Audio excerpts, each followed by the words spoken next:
Olá, eu sou Conceição Castelo Branco, é um prazer muito grande estar novamente com vocês aqui na formação de gestores. Estivemos o ano passado, sabemos que esse ano, além dos gestores que atuam, existem outros gestores que vão começar o trabalho, e os gestores que estão no banco de gestores também. Então, é um prazer muito grande. Eu queria, antes de começar a minha exposição, dizer para vocês que eu assisti ontem um vídeo muito interessante da Monja Cohen. Vocês conhecem, não é? Aquela monja que tem a cabecinha pelada e é uma simpatia. E ela fala na importância da gente fazer o melhor possível aquilo que a gente vai pretender fazer. Né? Então, estou pensando aqui no curso. Eu quero dizer para vocês que nós estamos fazendo o melhor possível. O melhor possível.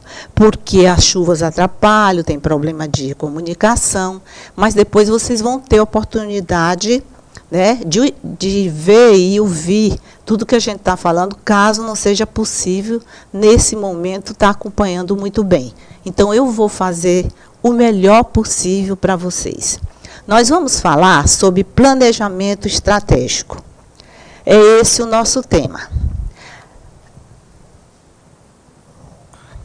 Trabalhamos com foco dessa vez. O nosso foco é a gestão orientada para resultados, mas mais do que isso, o nosso foco são as bases para a revisão de metas e estratégias. Então, nós vamos focar aí. Para isso, eu dividi a exposição em dois momentos. Um momento que é mais conceitual. Eu sei que para muitos gestores que assistiram na formação passada, vocês vão ter uma revisão, certo? Para os novatos, vai ser alguma coisa nova. E para a maioria, talvez, vocês já têm essa experiência de ler ou de ter feito um curso sobre planejamento estratégico. Então, essas bases conceituais são uma espécie de revisão. Então, vou falar primeiro das bases teóricas do planejamento estratégico. E vou começar aqui com uma reflexão. É muito importante a gente fazer reflexão quando a gente está trabalhando, né? Em vez de começar o trabalho de imediato, refletir um pouco antes de tudo que a gente vai fazer. Planejar é mesmo indispensável? Aí vocês vão me dizer, poxa, que pergunta mais óbvia, não é? Mas será que é tão óbvio assim? Alguns dirão que sim, planejar é indispensável. E outros dirão, sabe, eu não vi grandes vantagens na minha vida até agora de planejamento. Mas caso a resposta seja sim ou não, uma coisa é certa. Vocês vão dizer sim ou não em função dos resultados alcançados. Então, se alcançamos bons resultados, se temos sucesso no nosso trabalho, acreditamos no planejamento, de uma certa forma, mas existe alguma coisa que a gente não alcança, né? E se a gente não vê resultado nenhum, tem uma visão mais reativa, a gente acha que não vale a pena planejar. Mas o mais importante é que tudo é em função desse alvo, os resultados que nós pretendemos alcançar.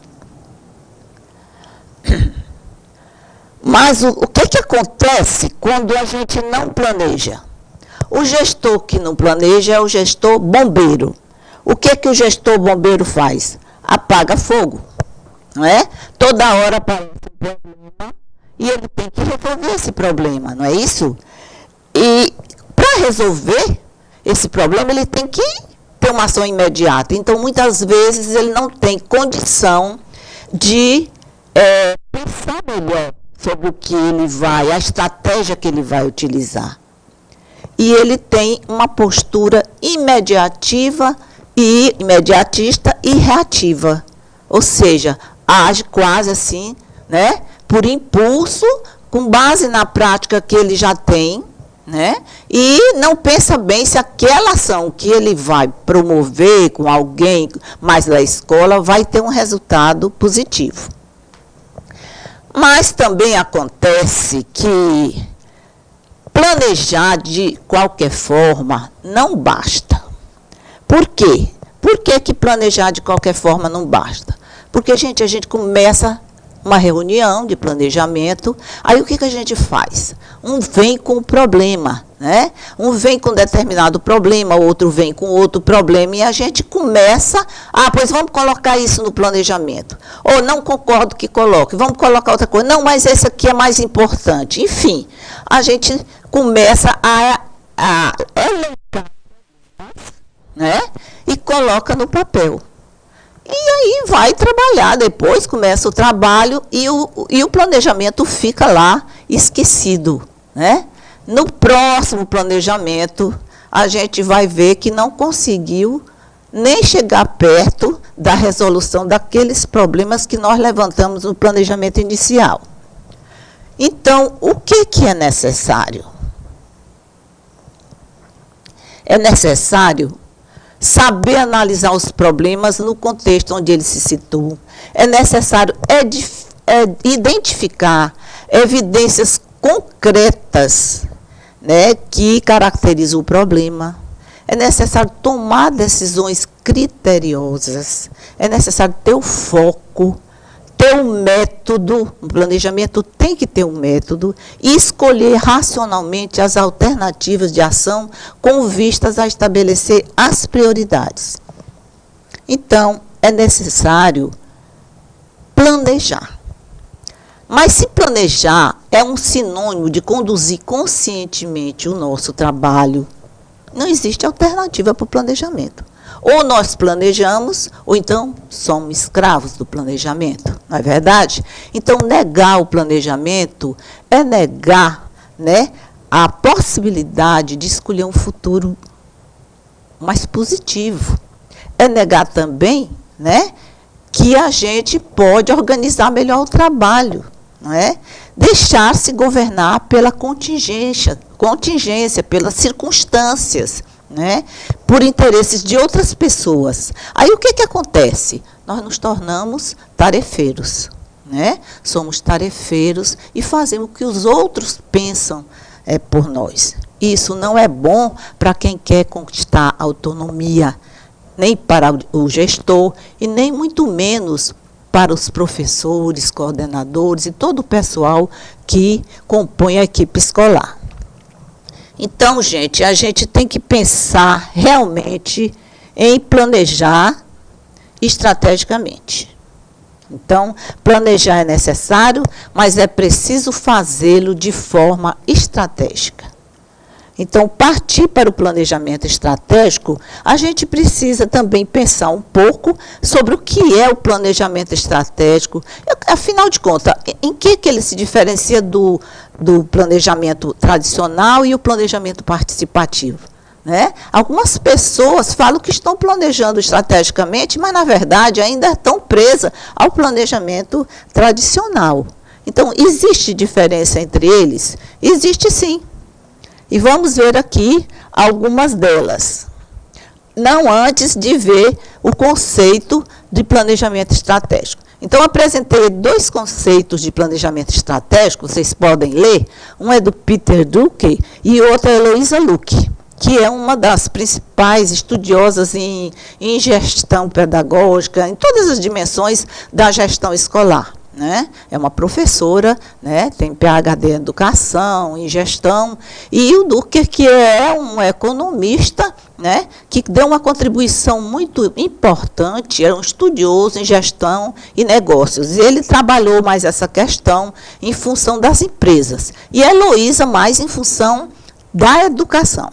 Mas vejo que entre os 2 conceitos existem pontos em comuns. Primeiro é o conhecimento do futuro. Segundo, é a metodologia de trabalho. Ela fala em esforço disciplinado e consciente, né? Eles falam na necessidade de tomar decisões. E eles falam que esse planejamento é um planejamento orientado para resultados, né, com uma visão de futuro. Então, vejam que já começa a dar uma consistência maior ao planejamento em si.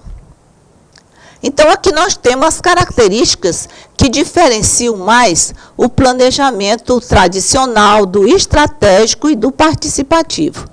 O planejamento tradicional é um planejamento que parte do pressuposto de que o passado determina o futuro.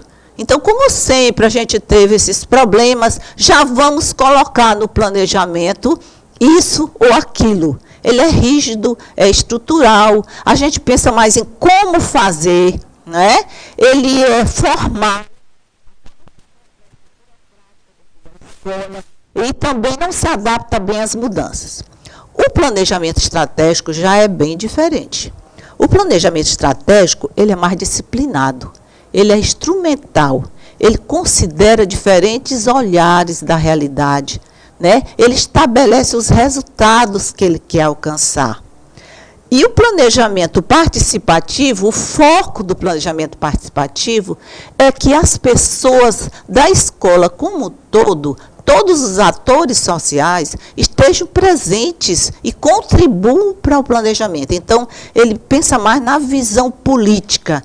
E o estratégico pensa mais na visão técnica. Aí surge um problema, né? Quando o planejamento estratégico surgiu, o problema do como que a gente vai fazer, porque ele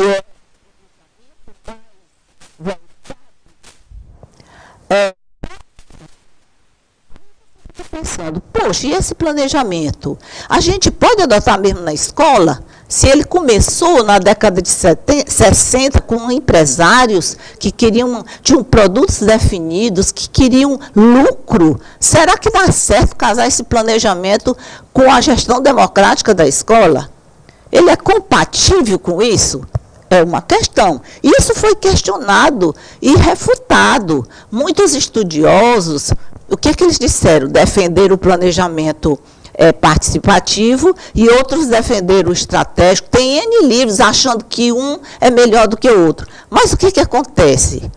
Não existe um melhor. Em educação, a gente sempre acrescenta. Então, o planejamento tradicional teve o seu valor.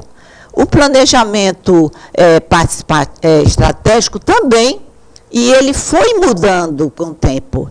E o planejamento participativo contribuiu com o planejamento estratégico. Então, o que que acontece? Surgiu uma criatura, um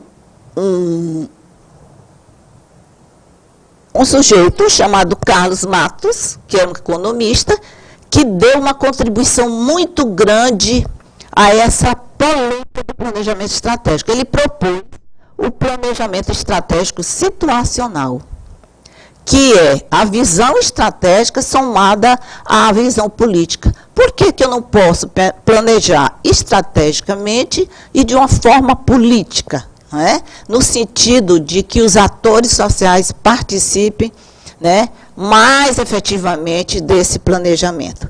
Então, esse planejamento estratégico situacional foi tão importante que hoje existe o Instituto Carlos Matos, que ele faz só isso, a consultoria estratégica, a ajuda nas pesquisas e formação de pessoas, entendeu?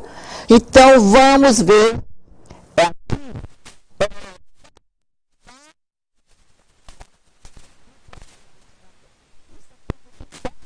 Às vezes a gente pensa que a teoria, ela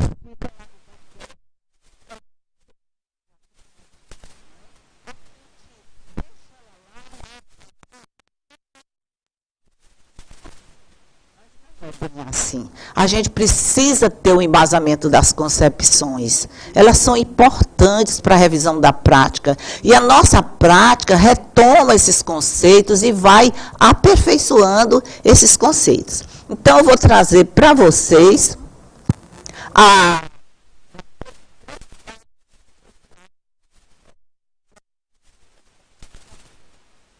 Só um minutinho, eu estou com problema de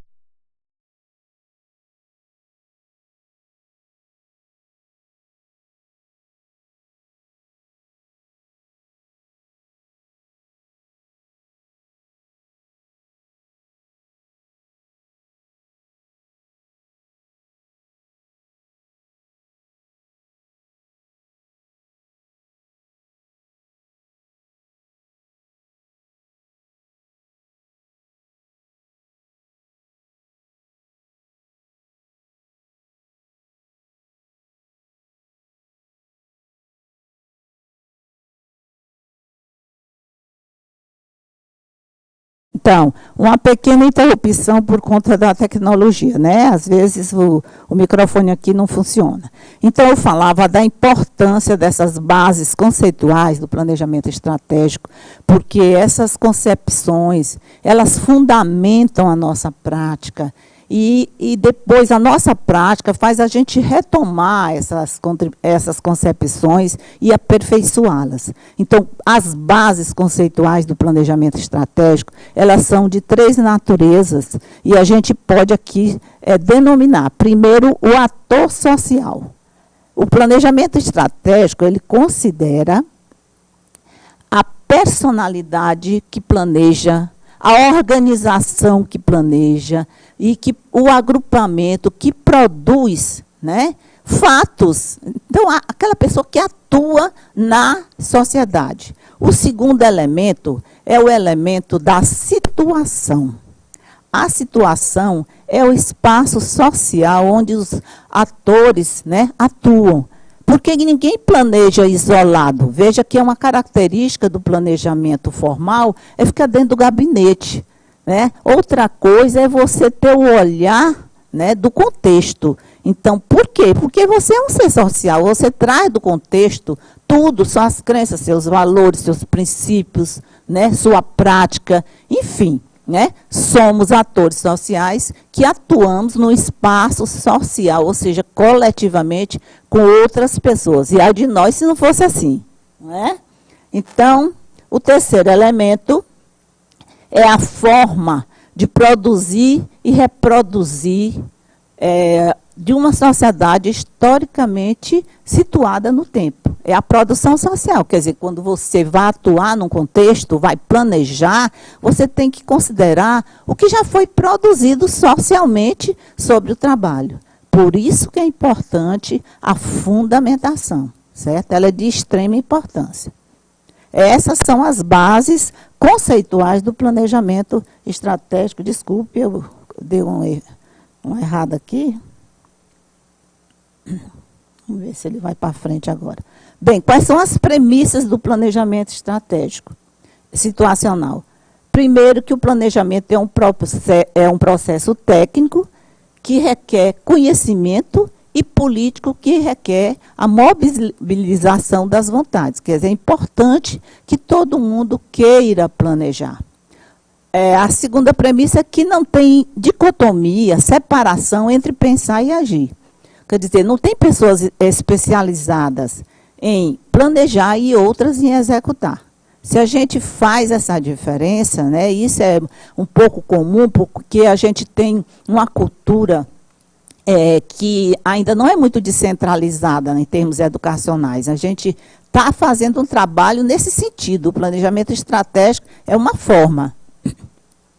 Então, de você tentar, né, ter autonomia para pensar a sua própria realidade. Então, você não separa o pensar do agir. O pessoal da secretaria pensa e nós agimos aqui. Não é assim. Vocês sabem que não é dessa forma, né? Depois, o planejamento, ele é reflexão e é ação. Todos que executam ações participam do planejamento. Todos os que executam o planejamento têm que participar do planejamento. E o esforço do planejamento tem que considerar a ação e o resultado, ou seja, a curto, a médio e longo prazo.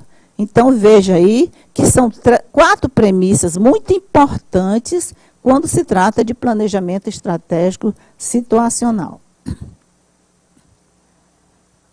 Agora, quais são os elementos fundamentais do planejamento estratégico? As informações. Nós temos que ter as informações sobre os elementos internos, ou seja, o que passa na escola, e as informações sobre os elementos externos à organização. Com isso, a gente vai ter, né, um perfil do cenário da nossa escola, tanto dentro da escola como fora, né, cenário, a imagem do cenário, que é todo o contexto, e dos principais desafios.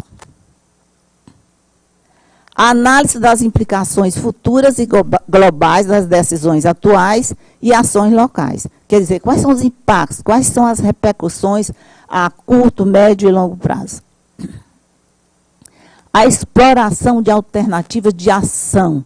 Quer dizer, você precisa saber quais são as mais importantes alternativas, quais são as prioridades que você vai considerar no planejamento estratégico. Senão ele fica enorme e a gente não executa quase nada, né? Aplicação do pensamento inovador e criativo. Esse é um grande desafio, mas é um elemento fundamental. Vamos ter ousadia, né? A gente precisa ousar e ter criatividade. Nós somos um povo com uma criatividade muito peculiar. E o nordestino, então, nem se fala, né? Porque quando a carência é grande, a gente tem que apelar para o pensamento inovador e para a criatividade. Então, esse é um elemento fundamental. O outro é a construção do referencial avançado. Veja bem, isso aqui é importantíssimo. Você precisa considerar, né, como esse trabalho é feito na educação, por outras entidades, por outras escolas, por outras instituições educacionais. E isso hoje é muito fácil da gente ter esse conhecimento, porque existe a questão da globalização, da tecnologia da informação e da comunicação, que pode permitir a gente ter acesso a essas experiências. Como vocês tiveram há pouco, né, atrás, com a professora Iraneide, se não me engano, que deu depoimento sobre a escola municipal. E é importante a gente ter um modelo. A visão estratégica, isso aí é uma questão de mentalidade. A gente precisa cultivar a mentalidade estratégica, e não só a mentalidade estratégica. A gente tem que construir e cultivar uma mentalidade proativa. Essa é uma coisa fundamental, certo? Acreditar que é possível fazer um trabalho positivo, acreditar que é possível experimentar uma determinada inovação. O outro elemento é o da objetividade, simplicidade e clareza. Ter bem claras as linhas de ação do planejamento é fundamental. Senão, a gente escreve e não toca no que é mais importante, no foco. Não precisa linguagem rebuscada. Quanto mais claro o planejamento, melhor.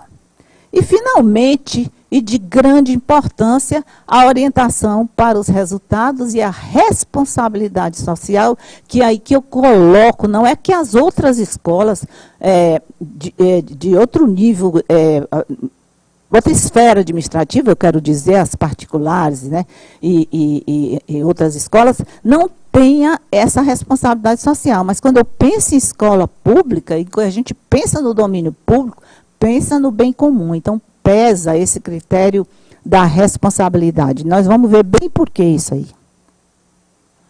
Bom, e aqui eu resolvi adotar uma proposta da Heloísa Luque. Existem várias propostas de planejamento estratégico. Eu não vou detalhar, porque nós não temos tempo suficiente para isso. Vou fazer só um comentário. Veja que ela começa com a análise dos ambientes. Quem fez PDE sabe que essa análise é importante, né? Que ela se faz tanto dentro da escola como fora da escola. Você faz uma análise interativa, né?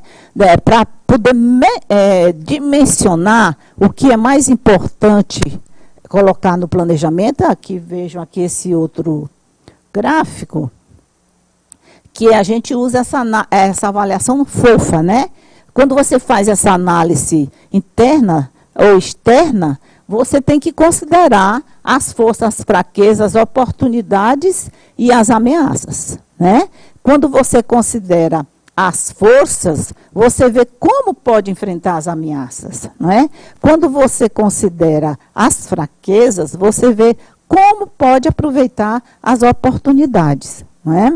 Essas forças e essas fraquezas, por um lado, essas forças e essas oportunidades vão possibilitar dimensionar a nossa capacidade de alavancagem, quer dizer, de promover alguma mudança, né? E, ao mesmo tempo, essas ameaças em relação às forças vão possibilitar a gente conhecer onde é que está a nossa vulnerabilidade, não é? E conhecer também, né, na análise das fraquezas, as limitações. Quer dizer, no contexto das fraquezas e das ameaças, que o contexto externo pode trazer para nós é que a gente dimensiona os problemas. Então, voltando lá para o gráfico da Heloísa, a gente faz tudo isso como? Pela pesquisa quantitativa, que é de onde nascem os indicadores, que nós já temos costume de ver, tanto do INEP como indicadores mesmo escolares, né? Até a nível de escola, mas nasce também da pesquisa qualitativa, que é uma pesquisa que a gente não está tendo muito conhecimento e nem ainda, vamos dizer assim, competência para realizar. Então, nós precisamos investigar, nós precisamos ler sobre a pesquisa qualitativa, porque enquanto a quantitativa indica a intensidade de um determinado problema, a qualitativa, ela diz o significado. Qual é a causa daquilo ali? Qual é a evidência que eu tenho daquele indicador? E, para isso, eu preciso das bases conceituais, né? Se eu detecto invasão na minha escola, né, pela pesquisa quantitativa, eu tenho um índice, né, de invasão. Mas aí, pela qualitativa, eu tenho a causa. O que significa essa evasão? Qual é a repercussão? Qual é o impacto que ela tem? E, para isso, eu preciso saber exatamente o que é evasão. Evasão é a mesma coisa que abandono? Então, nós temos que ter a base conceitual. A partir daí, definimos a missão, a visão de futuro e os valores, que a missão é justamente o que cabe a uma escola.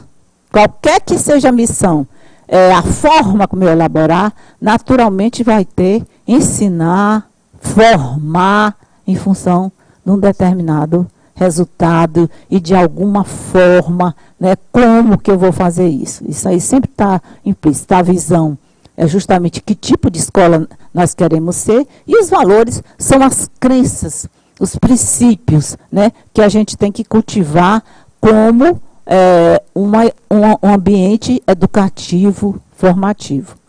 Depois, os objetivos estratégicos, que são objetivos macros, que dão em linhas gerais para onde que a gente quer ir, e ela põe o plano operacional.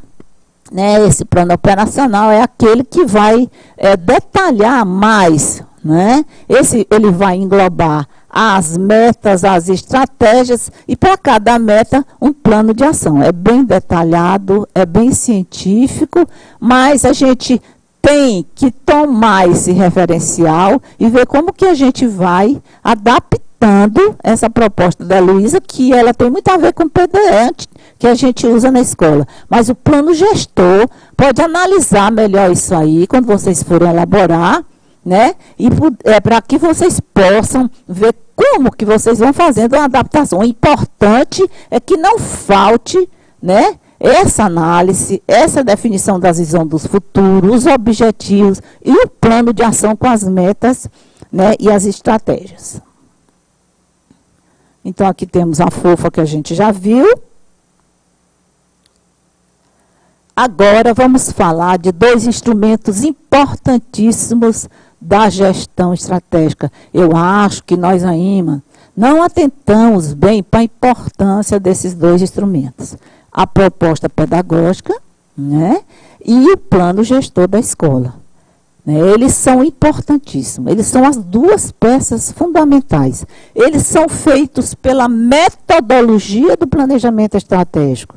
O que é, então, a proposta pedagógica da escola? A proposta pedagógica da escola não é um documento, ela é vida, ela é identidade da escola. Vá lá para a escola que foi dado o depoimento hoje aqui na palestra da professora Maria José.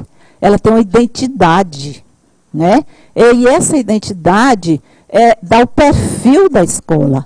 É uma escola comprometida com o sucesso escolar. Então, pela proposta pedagógica, nós implantamos, né, uma política educacional que tem foco na aprendizagem do aluno, na melhoria do processo de ensino-aprendizagem, que é para isso que a escola existe. E o plano gestor, ele é um plano instrumental que vai fortalecer a capacidade institucional da escola, não é? Com foco no sucesso escolar. Então, veja, o plano gestor, ele tem um conjunto de elementos que garante que a proposta pedagógica seja atingida, não é? Então, ele articula ações nos diversos segmentos da escola. O que o plano gestor é? A autonomia gerencial da escola. Quando a escola tem um bom plano gestor, ela tem autonomia. E autonomia, o que é? É a capacidade de tomar decisões acertadas. Não é somente tomar qualquer decisão. Nesse contexto, a gente não é um tarefeiro, a gente é o sujeito, a gente é o ator. Nós somos os atores, porque em todos os segmentos do planejamento, né, na hierarquia que tem a administração da educação pública, né, nós todos temos que ser atores e temos que ter visões compartilhadas, certo? Então, seguindo aqui, vamos ver aqui as vantagens do planejamento estratégico, bem rapidamente. Aqui estão: agiliza as decisões, melhora a comunicação, aumenta a capacidade gerencial, promove a consciência coletiva, proporciona a visão do conjunto, né? Não adianta a gente planejar, como nós já vimos, só focando em alguns aspectos. Favorece a delegação de responsabilidade, porque aí nós podemos, quando elaboramos o plano operacional, dividir, né, as responsabilidades, direciona toda a organização para um foco e orienta programas de qualidade e melhora o relacionamento da organização com o seu ambiente interno e externo.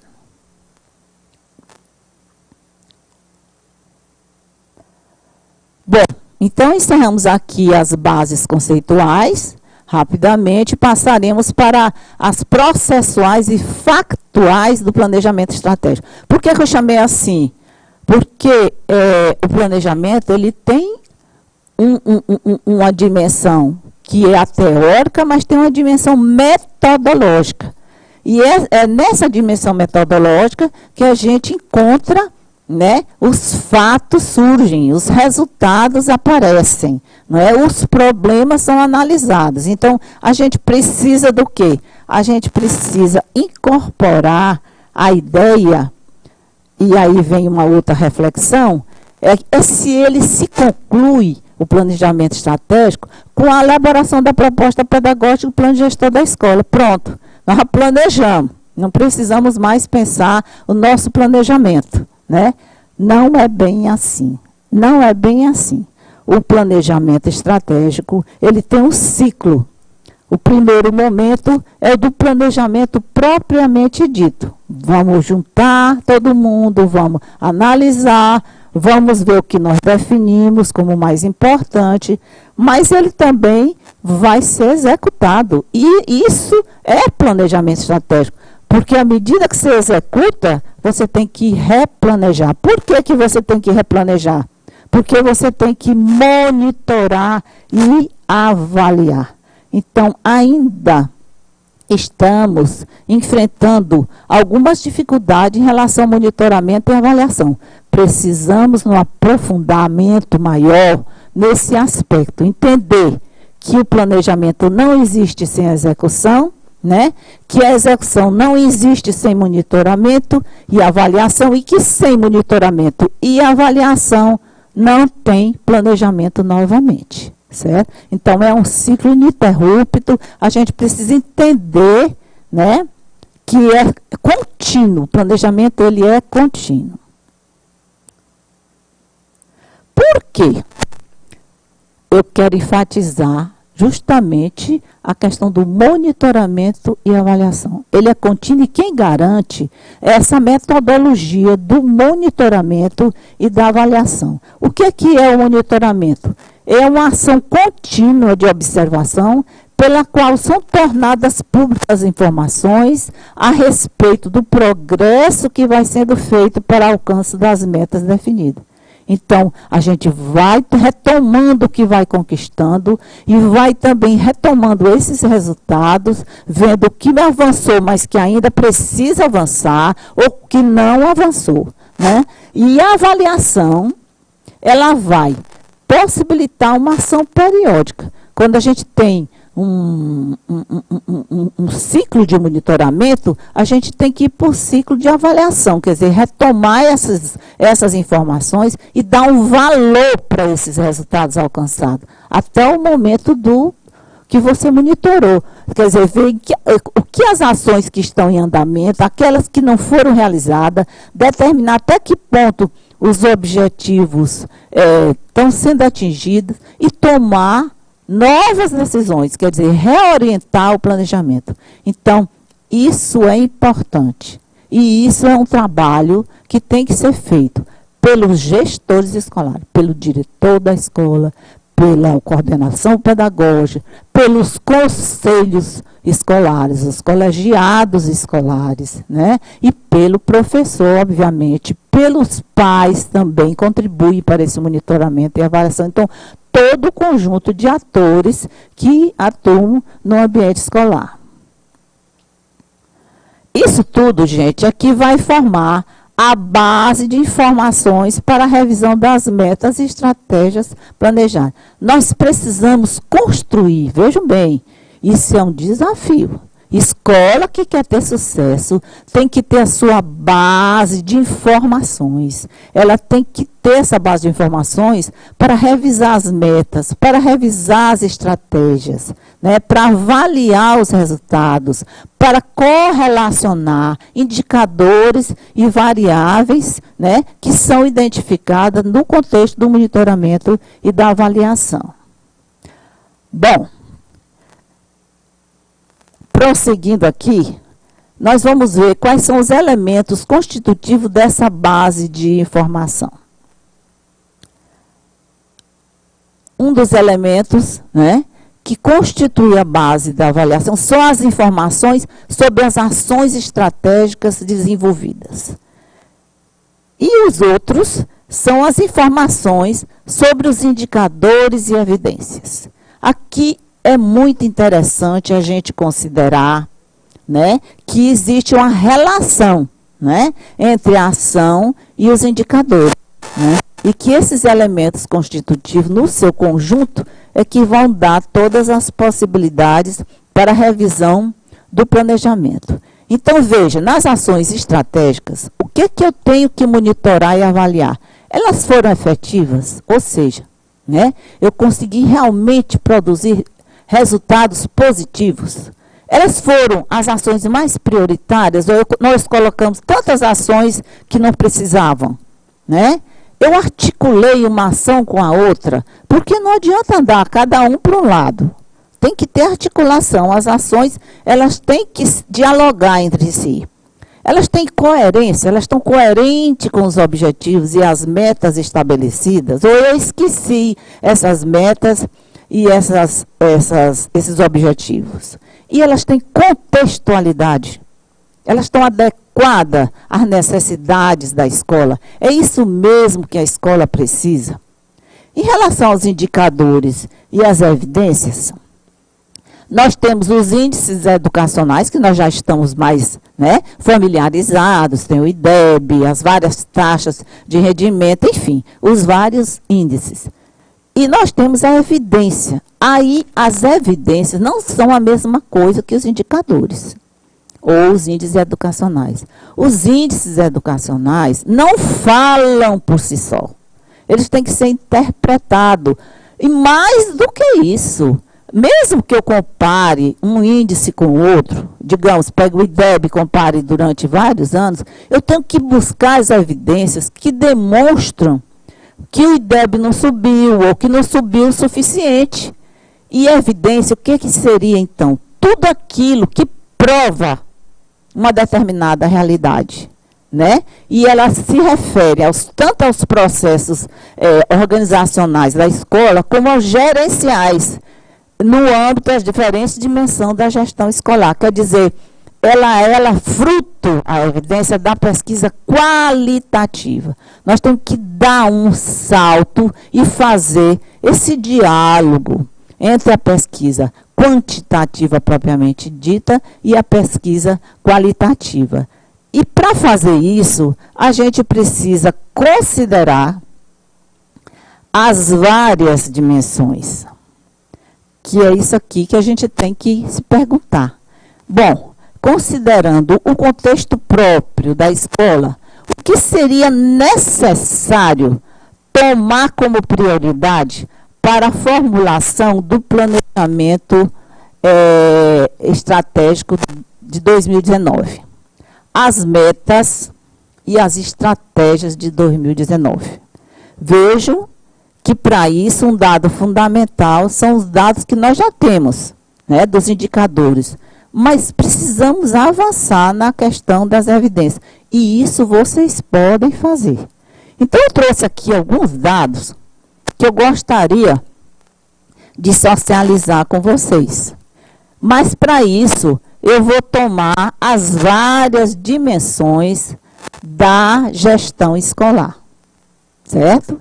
Então, vocês sabem, isso também é da Heloísa Luque, eu não sei se eu botei aqui, né? Não botei.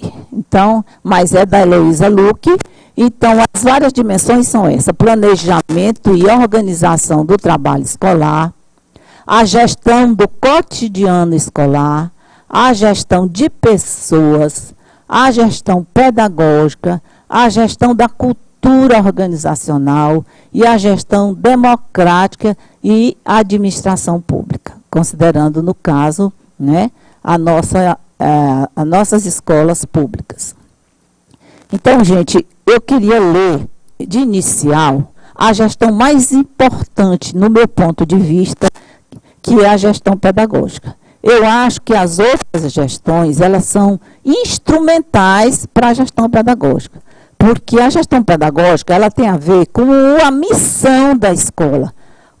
Qualquer missão que você elabora, por mais sofisticado, mais simples que seja, você diz que é o sucesso escolar, que quer que os alunos aprendam, não é? E mais do que isso, que eles sejam cidadãos conscientes, né? Competentes. Então, essa gestão pedagógica, a gente tem que tomar como básica no processo de planejamento estratégico. Vejo que a gente procura qual é a causa, quais são os aspectos que contribuíram para algumas escolas terem sucesso e outras não terem, né? E o IDEB mostra isso, né? Então, vejam bem, eu trouxe aqui uns dados que eu considero importantíssimo a gente considerar. Vocês sabem que saíram agora os resultados da matrícula do INEP. As outras taxas de rendimento, elas ainda, e de evasão, aprovação, reprovação, elas não estão ainda atualizadas. Mas as matrículas de 2018, elas revelam alguns dados preocupantes, né? Alguns dados preocupantes. Elas mostram, né, que houve uma redução nas matrículas, né, e que essa redução precisa ser investigada.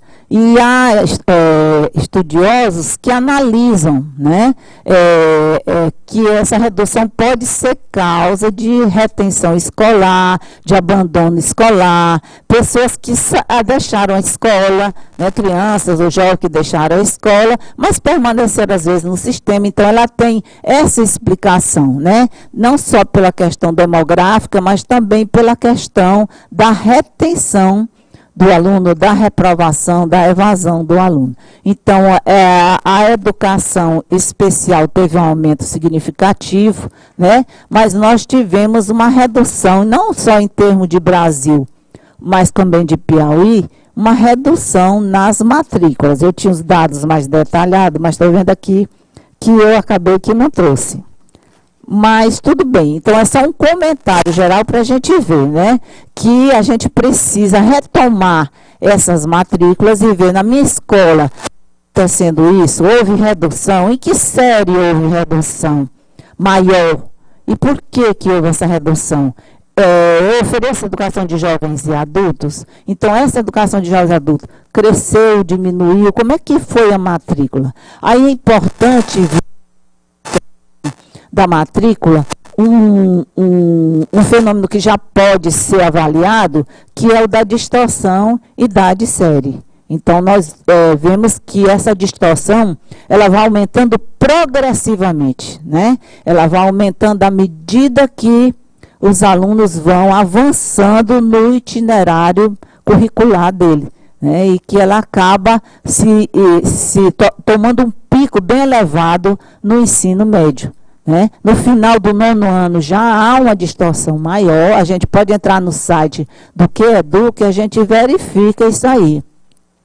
E isso repercute na matrícula do ensino médio. Então, é importante demais ver essa questão da distorção idade série, tá bom? Então, a outra coisa que eu queria considerar com vocês é a questão das taxas de rendimento, né?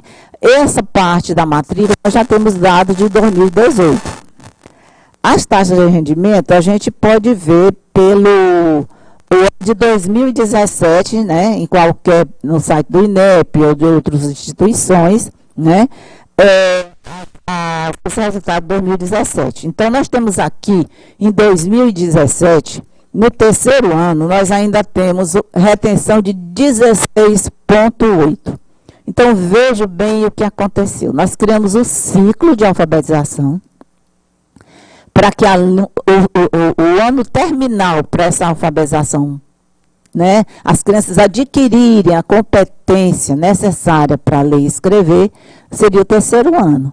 Então, não tem reprovação no 1º, no 2º, pelo menos não deveria ter.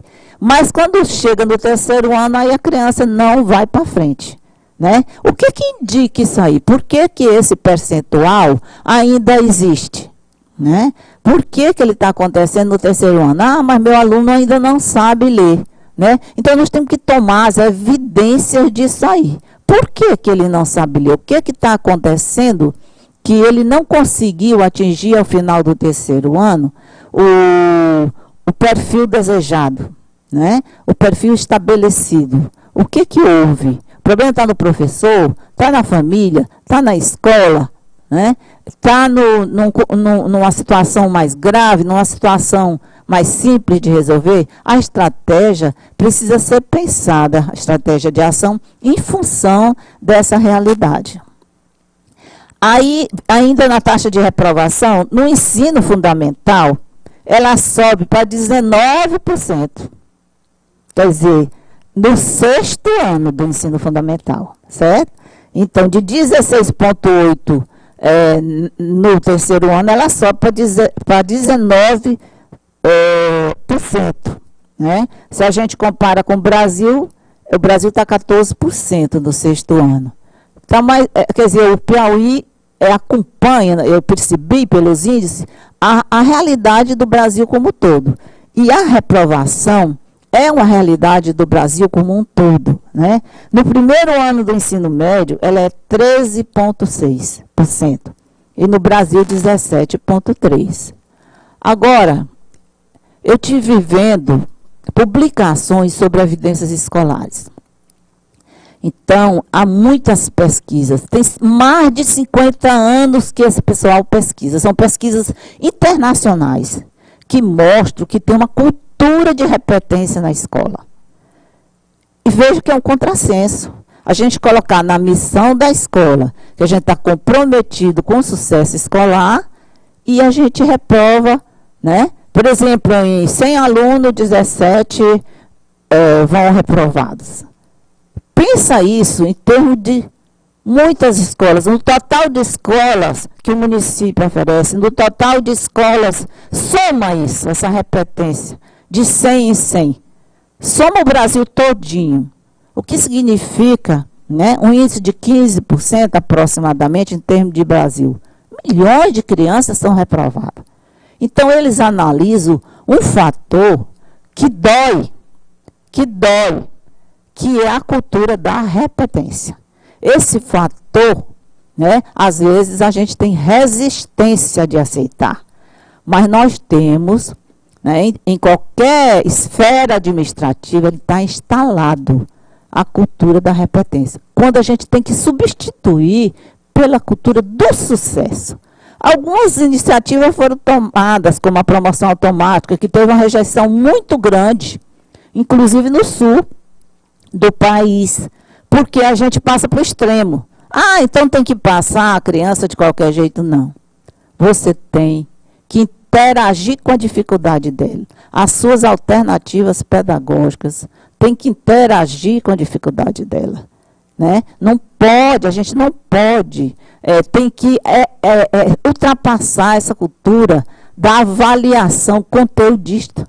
A gente tem que incorporar no dia a dia, no cotidiano da sala de aula, a avaliação e o monitoramento da aprendizagem do aluno. Então, são desafios que a gente tem que enfrentar no planejamento, botar o dedo na ferida e ver como é que avança nesse sentido. A outra questão é a questão do abandono. O abandono escolar, no 6º ano, está 4,3%. E no primeiro ano já está 2%.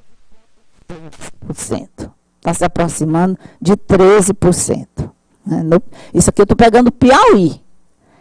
A evasão. Então, reprovação, abandono, evasão, eles determinam o fluxo escolar do aluno. Não é isso? A evasão, entre 2014 e 2015, porque a gente não tem dados mais atualizados, no 9º ano é 7,7%, quase 8%. No ensino médio como todo, é 11,2%. No primeiro ano, é quase 13%, 12,9%. No segundo ano, 12,7%. E no terceiro ano, ela cai para 6,8%. Mas no conjunto, né, são 11,2%. Então, esses 3 fatores têm que serem bem analisados para a gente ver como que a gente vai encarar para valer essas questões do rendimento escolar. E eu quero associar a essa análise os dados do aprendizado adequado. Além do aluno ser reprovado, além dele abandonar a escola, além dele se evadir, os que ficam não estão aprendendo adequadamente. O que significa isso? Significa que essa análise do aprendizado adequado, ela considera a prova Brasil. É uma amostra? É uma amostra, mas é uma pesquisa válida.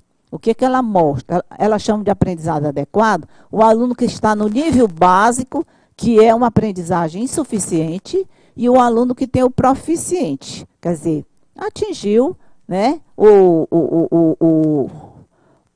um mínimo de competências necessárias para continuar aprendendo.